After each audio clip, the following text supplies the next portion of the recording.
Well, good evening. At the outset, let me thank the organizers of the Raisina Dialogue, ORF, Mr. Jaybal, for the introduction. It's a great honor and privilege to be back at this very prestigious dialogue. I know I'm between you and a very distinguished panel, but I would like to set the contours. That's the duty I'm given. Contours and the context for today's panel discussion. Well, let me first begin by giving an overview about the relevance, and I'm sure many of you are aware of the relevance of the critical minerals. We normally think critical minerals in the context of green energy, clean energy, green mobility, where countries having net zero commitments, climate change commitments, India at 2070, and many countries at 2050, and so on. But also another dimension to it is the Industrial Revolution 4.0 with the AIs and new technologies like you have the 3D printing and the robotic engineering. Everything else that we are today, even the mobile phones, consists of the critical minerals. But we have to be understanding the dynamics of it. Today, many of these new products have mineral intensity much more than before. There is also a shift we are seeing in the supply chains. In the traditional sense of it, the supply chains we always believed was the components and raw materials moving, but there is a more sophistication to that, which is the minerals are, critical minerals are becoming increasingly important in the nation's strategic understanding of it, which is why today when we talk about critical minerals, a country that controls minerals has become even more strategic and more powerful. We have to reckon with this fact. And this is very different from what we saw in the post-Second World War, where the countries which control fossil fuels and oil had a greater power. But in the 21st century, we are seeing this, the countries that control minerals resources have a greater strategic power. But we have to also understand the pitfalls of this concentration of the critical minerals. A concentration in one region or one country can also create disruptions. It has a greater geopolitical bargaining chip, and it has the danger of weaponizing trade and relationship, which is why today pockets around the world which have these critical minerals have suddenly become very important. Greenland, Ukraine, in Africa, the DRC Congo, the conflicts that we are seeing, and many countries are increasingly looking at this point. So countries are also becoming nationalistic in the way they see critical minerals. India itself has a policy of enhancing its critical minerals control and able to secure for its own growth. So we have to understand how to overcome the strategic vulnerability of the critical minerals concentrated in one part of the world. So that comes immediately to the discussion, the importance of resilient supply chains and how we can build the coalitions amongst nations to be able to ensure that there is a diversity of the critical minerals in the world today. Of course, the world has inexhaustible minerals, and they're still to be discovered. Till then, such time, the country that's able to not only control the minerals, but also processing that it controls has very great relevance. We have to think in a strategic way, like-minded countries, how they can come together and create these coalitions. And governments can do facilitation, research sharing amongst countries, that's very important, co-production, co-investment, and shared risk. At the end of it, private sector has to play a meaningful role. And that's where, again, governments have to do a greater role of facilitation and incentives and schemes that will encourage them. Incentives like offtake agreements that India has shown in the renewable energy space, that if you're able to bring in offtake agreements, then the private sector can come in more meaningfully and strongly. The last point that I would like to leave with you all, there are countries which are able to better handle the critical minerals and this strategically. But there are a large number of countries in the global south who do not have these capacities. And that is where I believe the coalitions of the like-minded countries should be able to work towards bringing the countries in the global south into this debate and discussion and make win-win propositions for the countries in the global south by making them partners in the entire critical minerals approach. Thank you very much. Secretary Ravi, thank you so much for that scene setter. We have 50 minutes. We have an awful lot of ground to cover. And so we're going to do our best to see how much of it we can get through. As Secretary Ravi said, historically, the driver of geopolitics was hydrocarbons. This is now changing as we transition to new technologies, to new energy sources, to AI, to quantum, to batteries. As of 2023, I was looking at some of the statistics. China holds 69% of global rare earth minerals production and between 60 and 70% of refining capacity. At the same time, the demand for minerals such as lithium, cobalt, and nickel are expected by the World Bank to increase 500% by 2050. So, as the Secretary said, companies and governments need to balance economic growth, security, and sustainability as we move ahead, and we need to solve for resilience as well as efficiency, language that we are very used to hearing over the last 5 or so years. How can we create a collaborative environment? So what we're going to do over the next 50 minutes is both look backwards and see what we've learned in order to look forwards and see what the key issues are that we need to keep in mind so that you, in your businesses and your organizations, can make smarter decisions, what is going to move the needle for you. And that is both looking at risks and opportunities. But I think we're probably going to start with some of the risks. And Kate, if I can come to you first, just say a word about why it's so hard to diversify rare earth minerals. Zania, thanks for that. Thank you for that question. And I'm very outcomes focused. So I have 5 points that I want to make. So write them down, everyone. Rare earths are really important, as we've just heard from the Secretary, and they're very hard to acquire for 5 reasons. The first, rare earths are everywhere. They're not actually rare, but they're very difficult to find in sufficient quantities to dig out of the ground.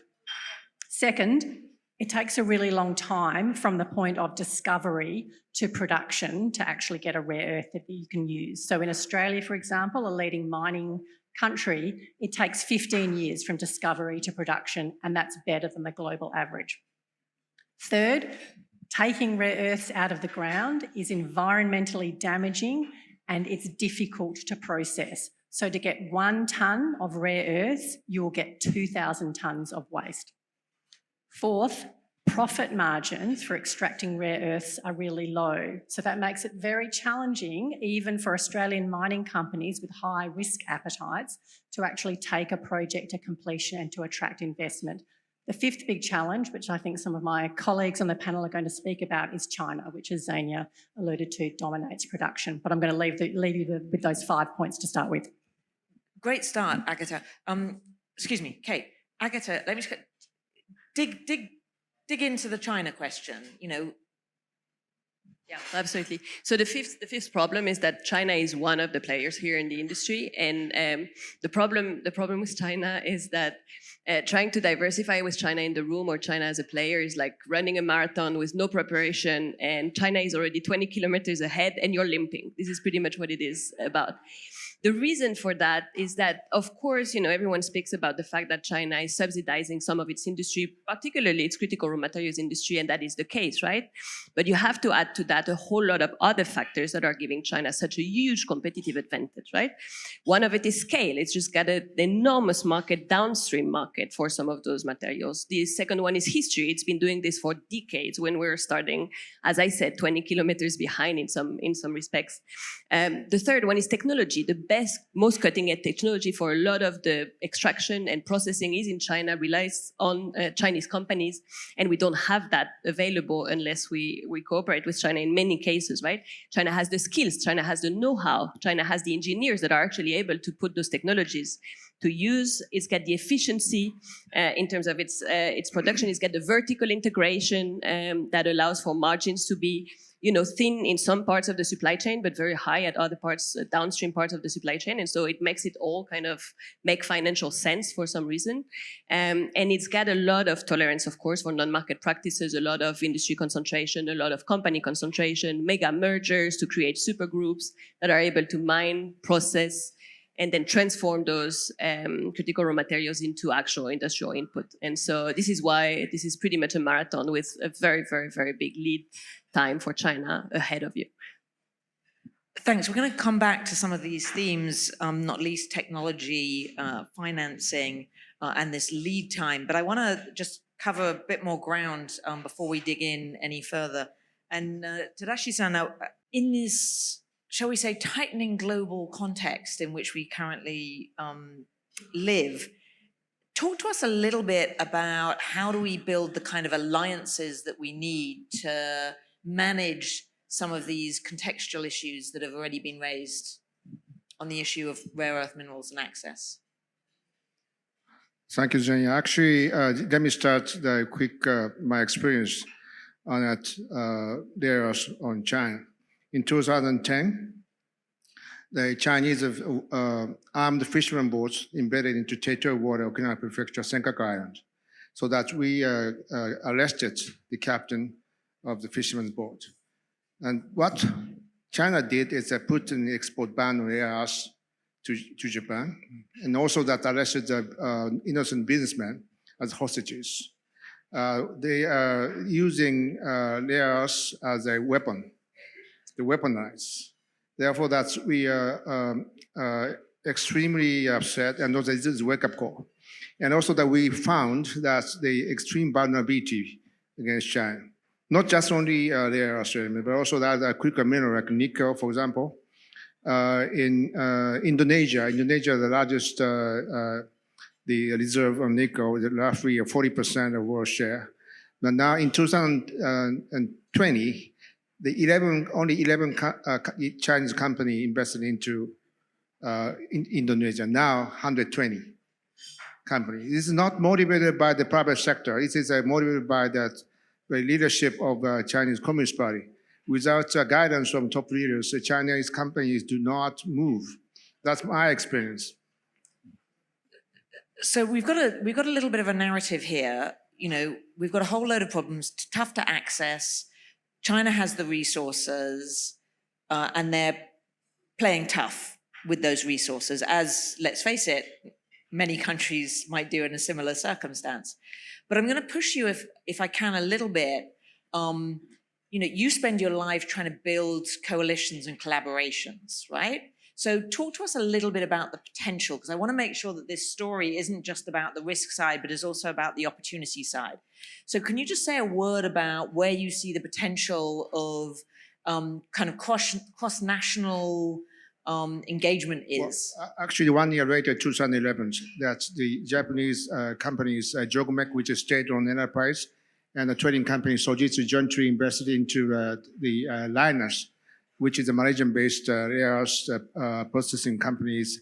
They exported in the Western Australia, and then in return, it's $125 million each, so that's $250 million. So that's in return, we have the offtake right for 8,500 tons per annum of rare earths for 10 years to be extended. And also most recently, the Liners invested into Texas for both processing of lighter rares and also the heavier rares. The US DoD, by the way, puts money for seed money for that investment. Therefore, that is a typical way of the cooperation between Australia, Malaysia, Japan, and the United States. But this is very by coincidence. We need to have more organized approach that G7 has a partnership of critical minerals partnership, on not just only G7. We are invited by the leadership of Canada, invited South Korea and also Australia, and also Nordic countries like Sweden and Norway and so on. So we are going to create a broader partnership to cope with this issue. Even the United States was a strong country in the world, but is not able to cope by alone. We need to have a broader partnership. So I'm going to move on because I want to bring you, Brendan, in, but I want to come back to this idea because I want to make sure that we don't lose sight of the opportunities that exist as well, and push all of you on what makes those opportunities possible. What are the key ingredients that makes this kind of collaboration possible? And specifically, and this is kind of, I'm beginning to come to you, Brendan, as one of our corporate voices.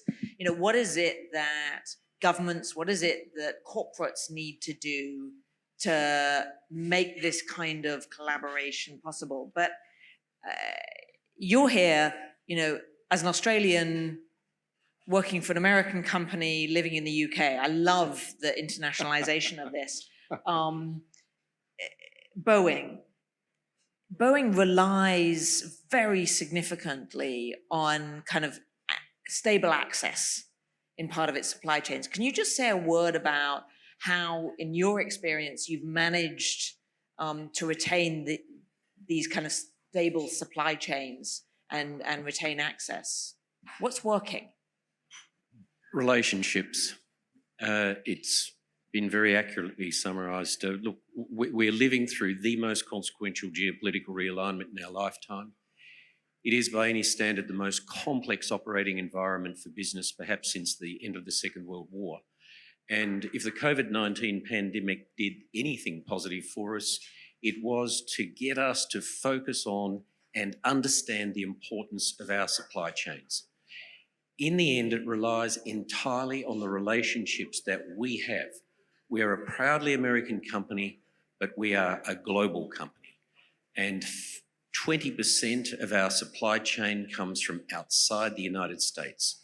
So those relationships rely on transparency, us being open and transparent with governments, with our suppliers, not just our tier one suppliers, but our secondary and tertiary suppliers, to be mapping that supply chain, to be sharing data, to make sure we strategically place our manufacturing centres outside the United States, which are important to that supply chain, diversification where necessary, and amongst the many challenges we have, thankfully, buying critical minerals is not one of them, but they're in pretty much everything that we produce.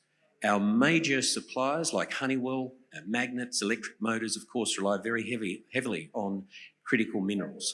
So basically what the challenge we have is to get raw materials to substructures, have capacities in countries like India to take those raw materials into substructures, then get them into our products. So we have an interest in the US government and governments doing everything they can to secure critical mineral supply, to then see we've got energy security in the processing of those critical minerals, and then, of course, to support safety of logistics. So in the end, it's about relationships. And that Sino-American relationship, as we know, is the single most important relationship in the world.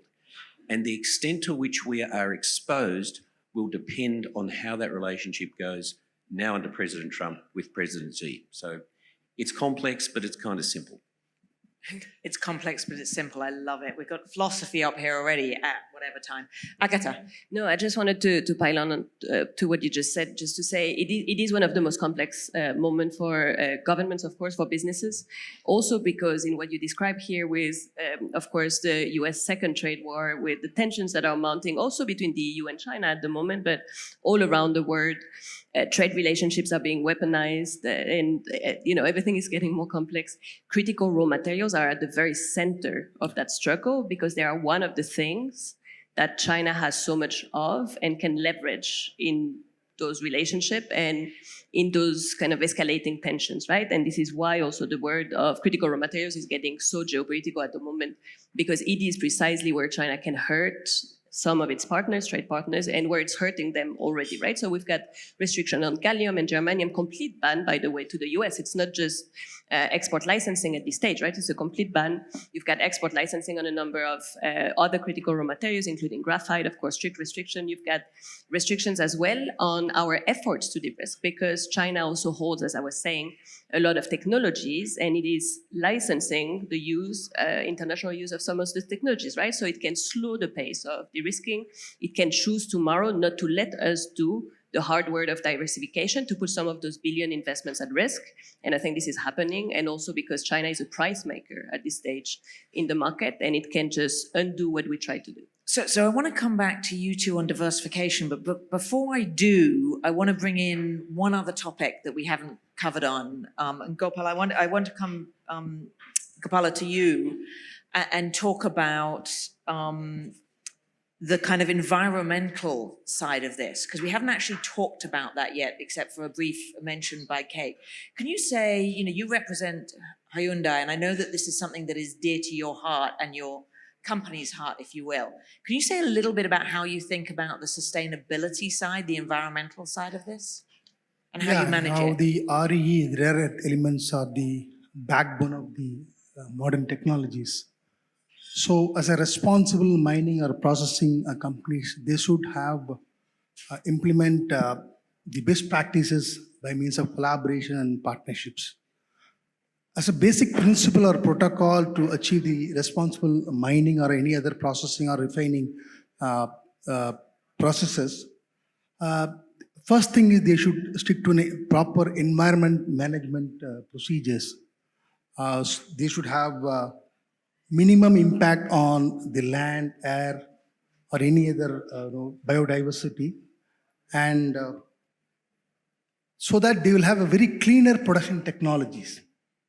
And at the same time, they will reduce the waste and emission to the maximum extent. And at the same time, they should have a plan for rehabilitation of the mined land. And how they are connected to the social community. They should have a very constant communication with all the stakeholders. And the relationship is very important as a mining company or a processing company, how they are managing all the stakeholders, particularly the local community. And they should also focus economic development and the social development of the nearby communities as well. And fourth one, they should implement very strong, robust safety and health protocols along with emergency preparedness whenever there is a contingency. And they should be transparent. They should adhere all the rule of the land, very good corporate governance practices. So as a company, as an organization, if they implement all these areas, exhibit and being transparent as a responsible miner or refiner, they'll be able to achieve their targets. Yeah.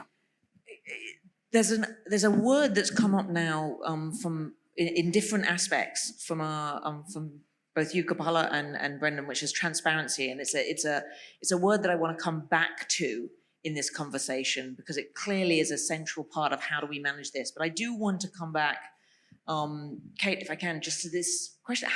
So how do we do it if we accept the fact that the reality is that all of the challenges you laid out and that Agatha detailed kind of more vis-a-vis China.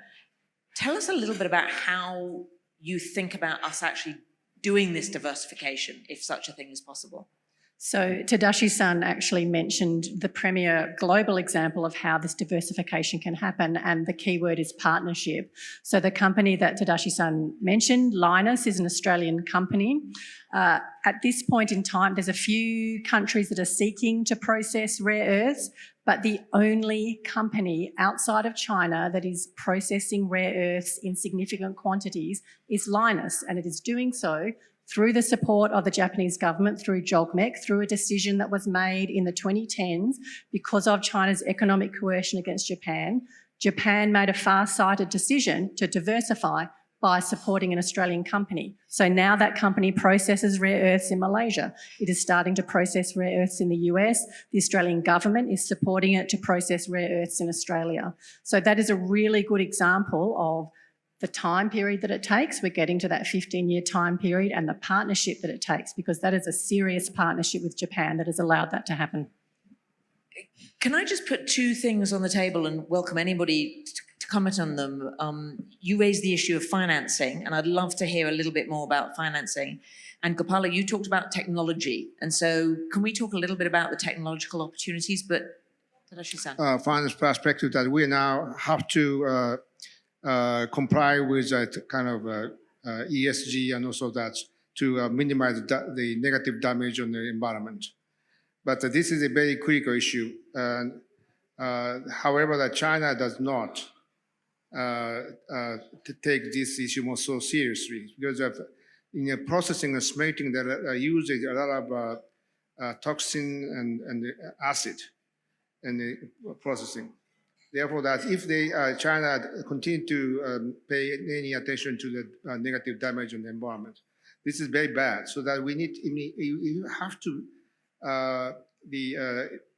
keep informed of the host countries, like very low-income country like DRC, Congo. And there are many problems of the abuse of the human rights, and also that negative impact of the environment. But if the host country say yes, China continue to do it, that is very bad. Therefore, we need to keep some of jointly with like-minded countries to move the mic. I don't know that people can hear in the back. Yeah, to not educate not language, but to foster some of the mindset of the host countries to compliance with a kind of a global standard of environmental protection. That's a very important key issue, from the viewpoint of the financing.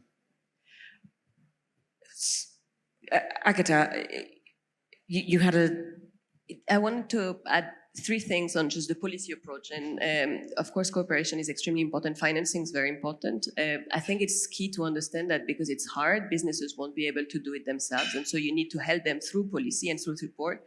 Financial, of course, but also I think 3 points to underline.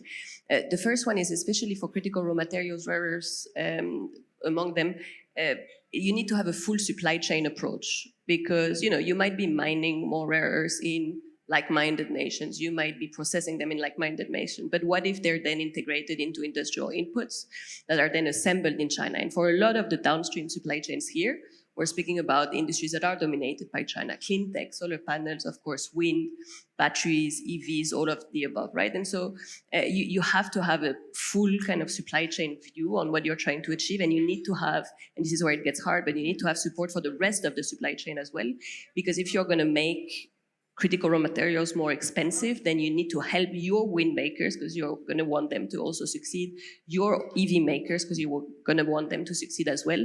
You're going to have to help them as well, right? So it's a very complex approach where you need to have a full supply chain view. You also need to have a long-term, demand-driven approach, and demand here is extremely important because you're going to be producing critical raw materials once again at a much higher price than China could. And so you need to promise to the stakeholders that they're going to have a long-term, 15, 20-year, you were saying that, Kate, 20-year market for their more expensive critical raw materials with a certain amount of guaranteed demand. And this is part of the difficulty as well. And finally, you need an integrated approach. The reason why China is so good at what it's doing at the moment in the industry, it's because it starts with credit, it continues with policy, it continues with political support, and it goes through all of the supply chain, all of the actors in the system, from critical raw material extraction all the way to the shipping companies who are also being supported, right? And so we also need an integrated approach because any single tool won't work on its own. You can't just do tariff, you can't just do financial support, you can't just do kind of demand criterias and standards, you need to do all of it. And that's what makes it so hard. Brendan, can I come to you for a moment on the financing side? Just from the corporate perspective, what is the kind of support that you need? Where do you see it coming from? What are you needing from governments? Do you have something you could add to this? By the way, I'm impressed that so many people have come out enthusiastically for such a dry topic. So congratulations and enjoy your drink. Helps digestion. Yes, yeah. Look, from our perspective, sovereign risk. So we need governments that are stable, policy-focused, and are friendly to, not excessively of course, but open to working with business, to understand what is necessary for companies like us that are globalising to invest in that country.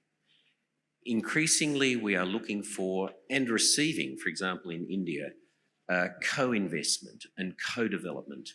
And in terms of the supply chain, Minister Goyal, for example, always asks Salil Gupta, who leads us here in India, when are we going to have a final assembly line in India for commercial aeroplanes? So not just yet.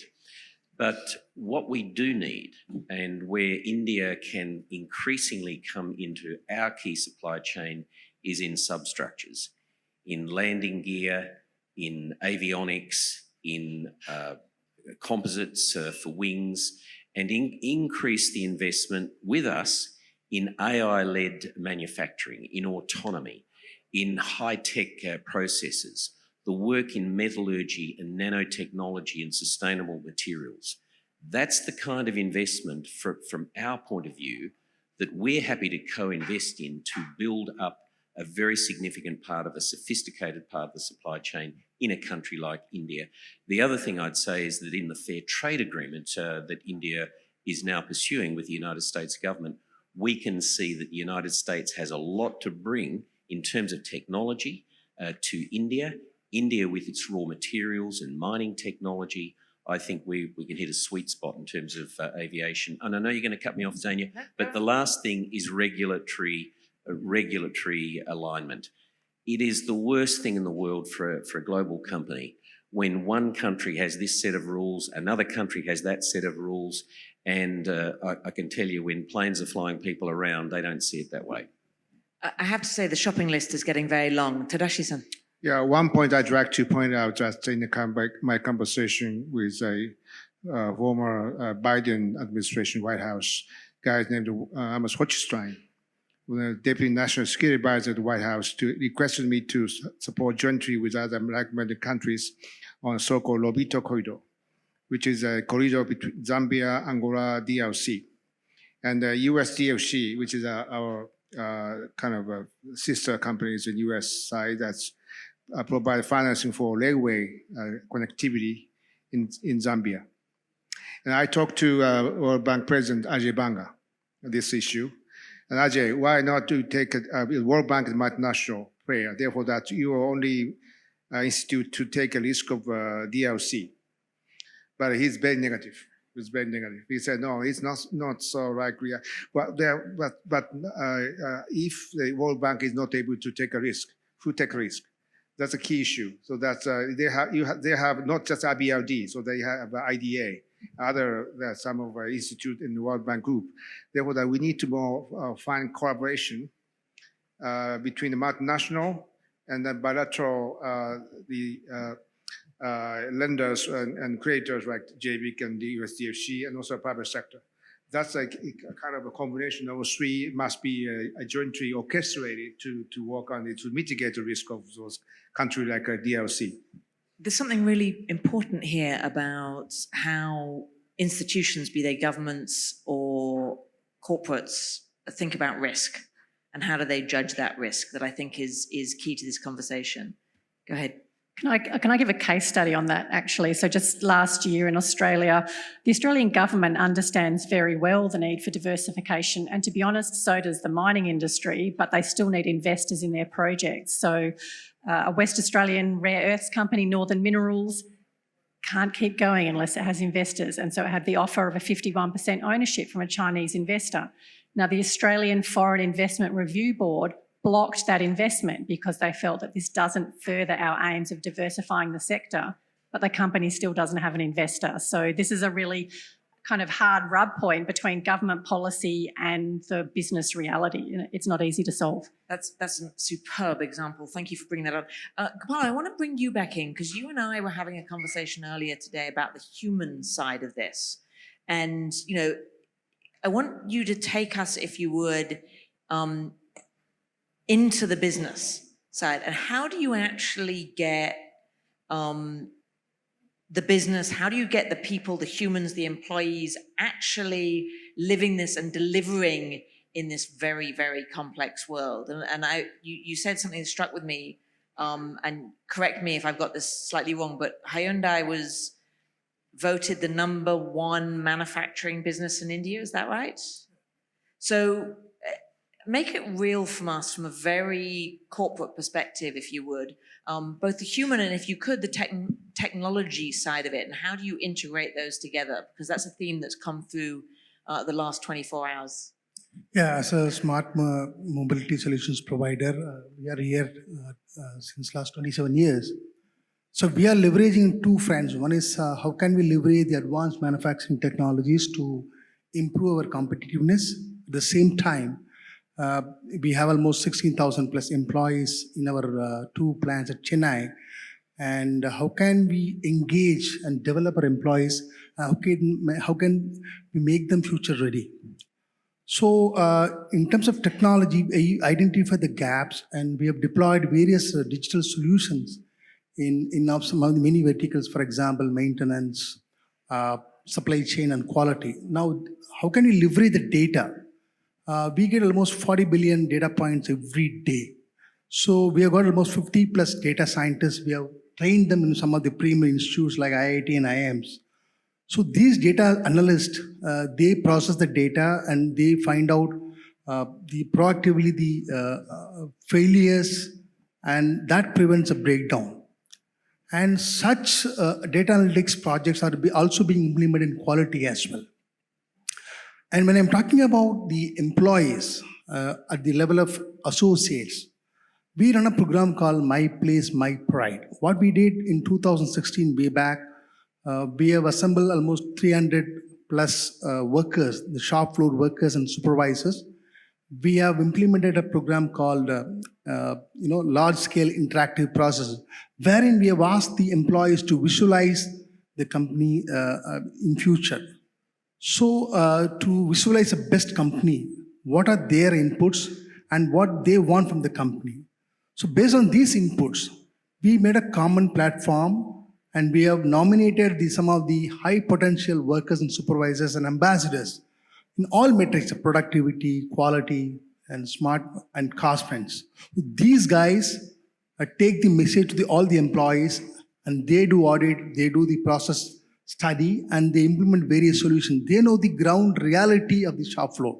So by which we are constantly engaging our employees. And at the same time, we provide another opportunity to the young millennials.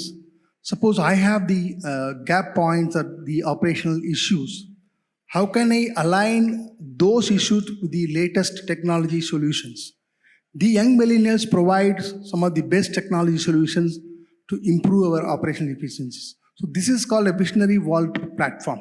So by providing a common platform to all our employees and continuously engaging them, we are able to sustain our business and sustain our efficiencies constantly. Yeah.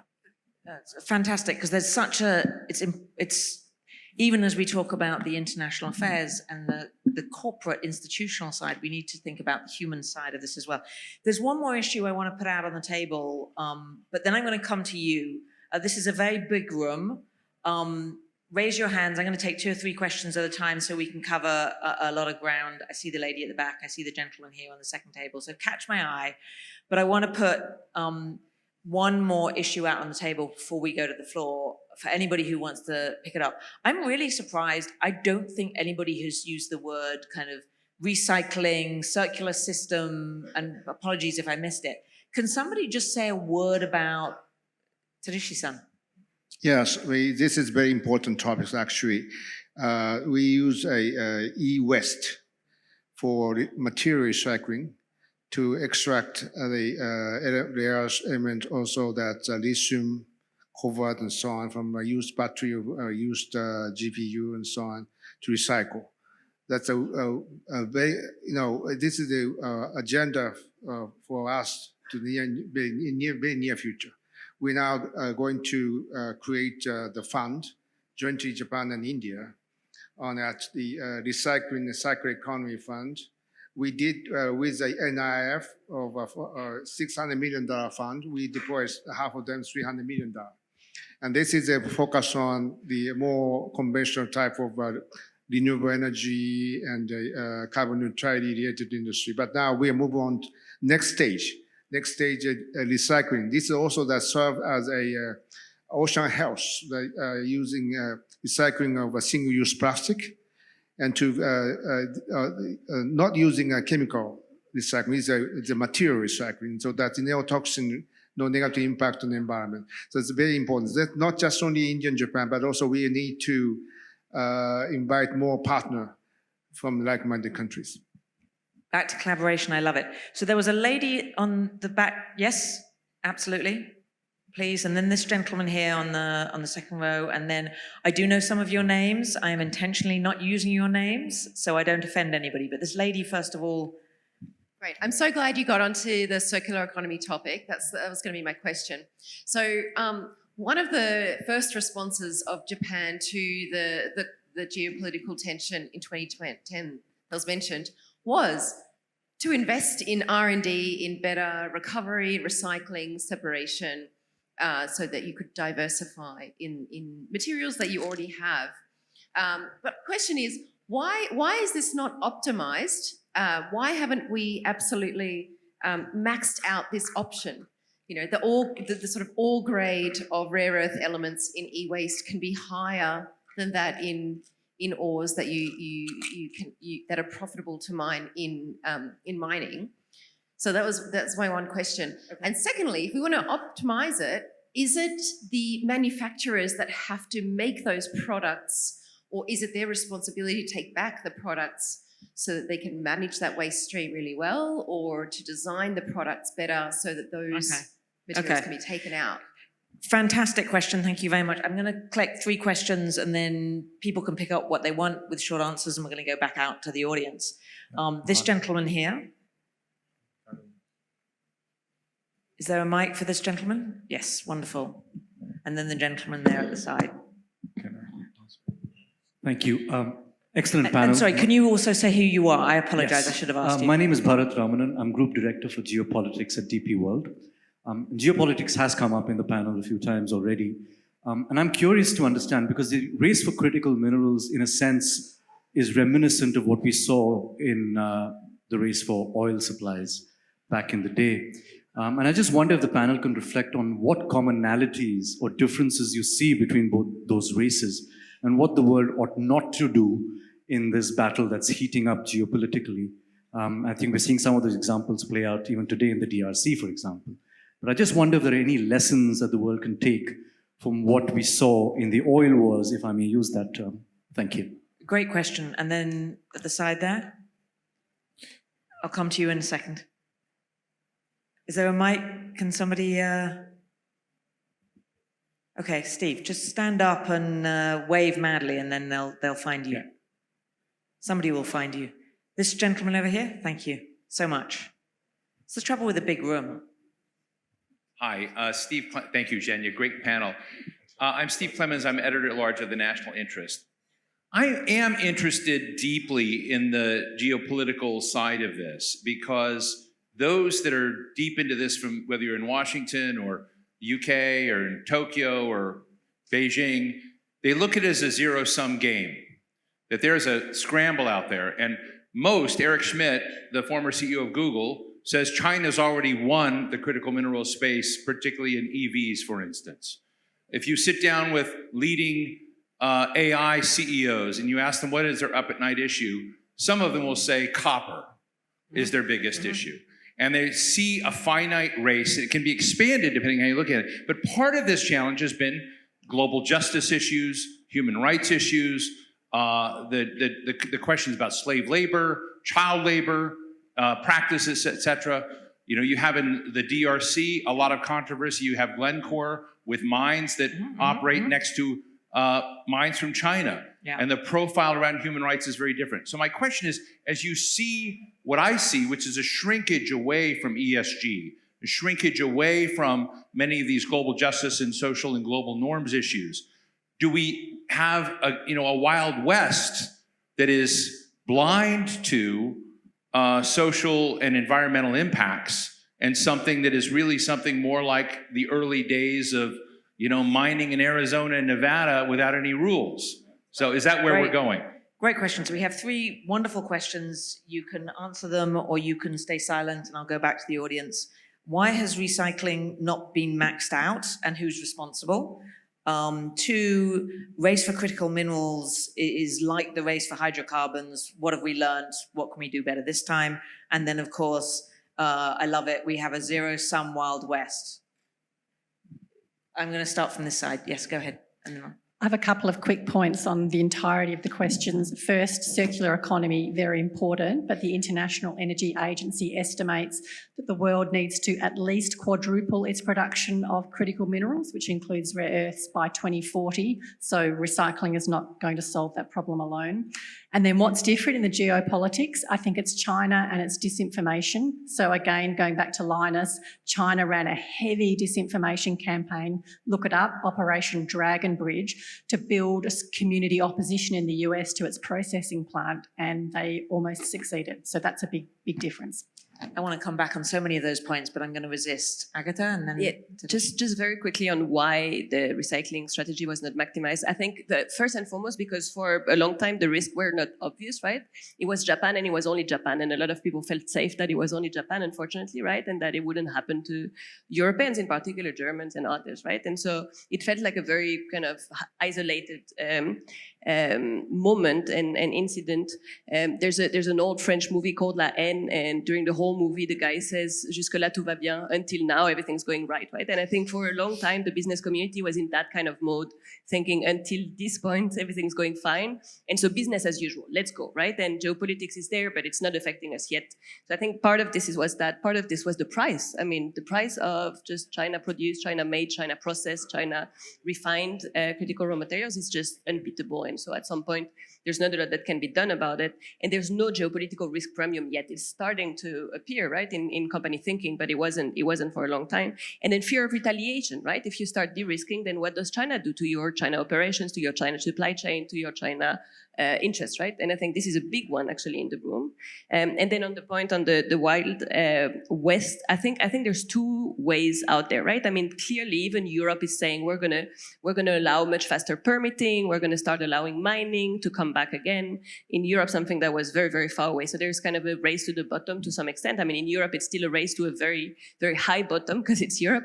The other way around, and I think sometimes about it as the Japanese approach, is to say, then let's rise and raise standards, right? So that China gets de facto excluded from what we're creating here, which is a high standard world with labor, certain labor, environmental, resilience, cyber standards that keep them out. On the environmental standard in particular, I think we need to be very, very careful what we wish for, because I think standards are something that China can catch up to at the end of the day. And so I'm afraid that is maybe not going to be the long-term solution, but I think that there are those two ways out, right? The up and down, and both of those should be discussed for sure. Yes, I have make two answers to your two questions. One is why the recycling is not so wide use. This recycling is mainly for food. The waste, only 6% used for energy, food waste. Therefore, that the collecting the food waste is easier than collecting the e-waste. The e-waste is very difficult to collect the certain amount of quantity and to to make this a more economically affordable, the cost issue as well. So that's the extracting that rare earth element, rare critical minerals is a more less expensive. That's the reason. So that we need some of government intervention to kind of a price makeup for that. That's kind of a mechanism that we established. One thing. Two is a ESG issues. A question of my old friend Steve.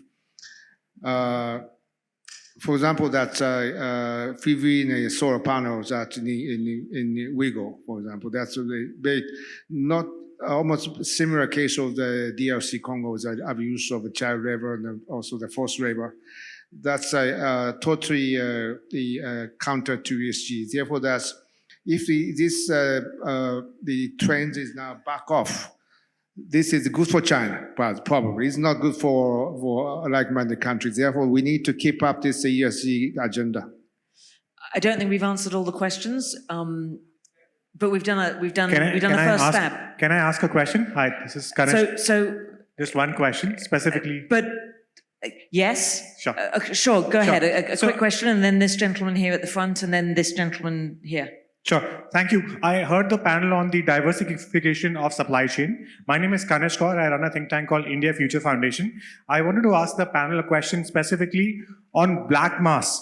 Black mass helps in reducing, the value chain. It helps derive rare earth minerals. But we have seen that the EU still bans import of black mass from which you can extract rare earth minerals like lithium and others. But China has recently changed its policy where it is allowing black mass imports to happen. As on February 2025, the policy has been changed, which lets China have an advantage and control the global supply chain. Do you see the policy in EU and some of the other OECD working groups changing with respect to black mass? Great. Can you pass yes, I'm going to come to you in 1 second. This gentleman right there, and then if you can take the other mic to this gentleman at the front. Go ahead. Chris Zalewski from Poland, and I've got two questions, but very short. So there is a lot of discussion about cost-benefit, and I understand it and support it fully. But why don't we think about critical minerals as a kind of public good? So, for example, if we think about public transportation, we don't think that everything needs to pay off instantly. So why don't we think about critical minerals and its supply as a kind of public good for our economy? And second question is about friendshoring, very short. And a concrete example, there is a Polish company, one of the leading in Europe on copper, and copper is one of the critical minerals. Most of our exports goes to China. And I asked the company specifically why they are not selling to China, not to other, friendly countries. The answer was there is no interest. So why don't we are more effective in kind of, friendly, Friendshoring, keeping our friendshoring, yeah. minerals at home. This gentleman here, there's a mic behind you.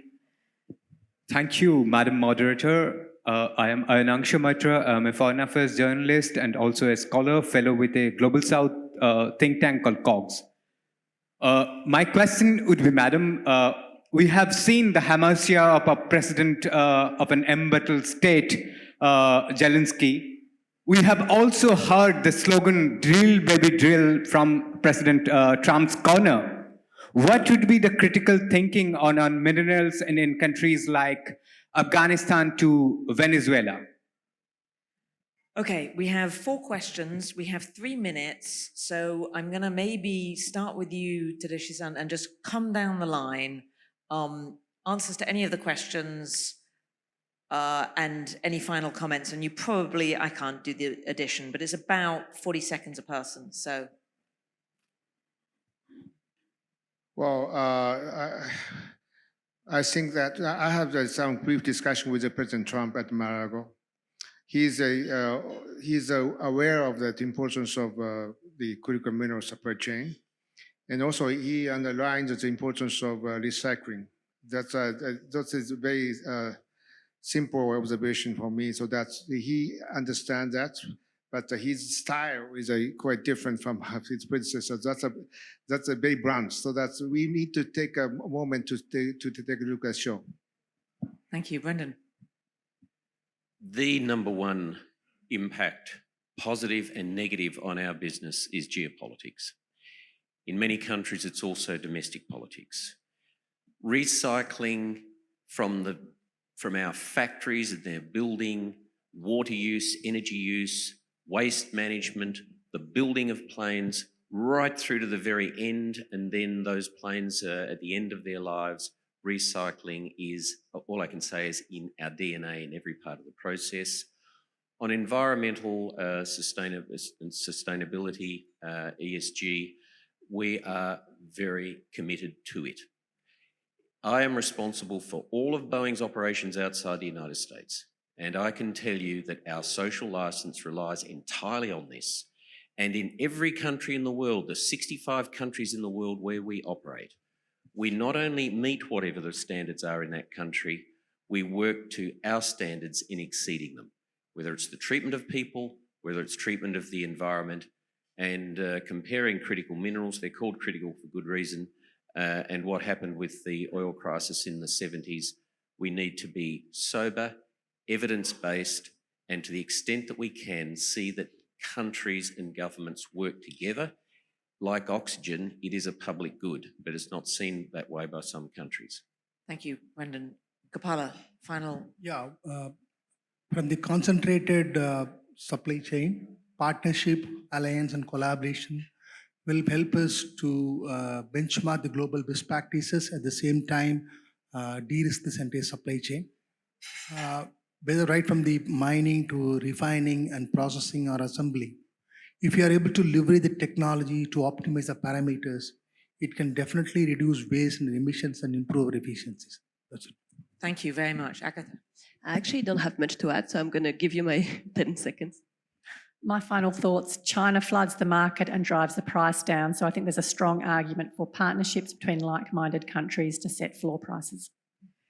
So I just, in conclusion, I've starred maybe 10 different things that we need. We need to figure out how to share risk, transparency, strategic placement of facilities, technology, local community, and how do we bring them in, full supply chain, long-term demand, ESG, financing, stable governments, and regulatory alignment. Simple. Thank you all for joining us over your dinner, and please join me in thanking our panelists.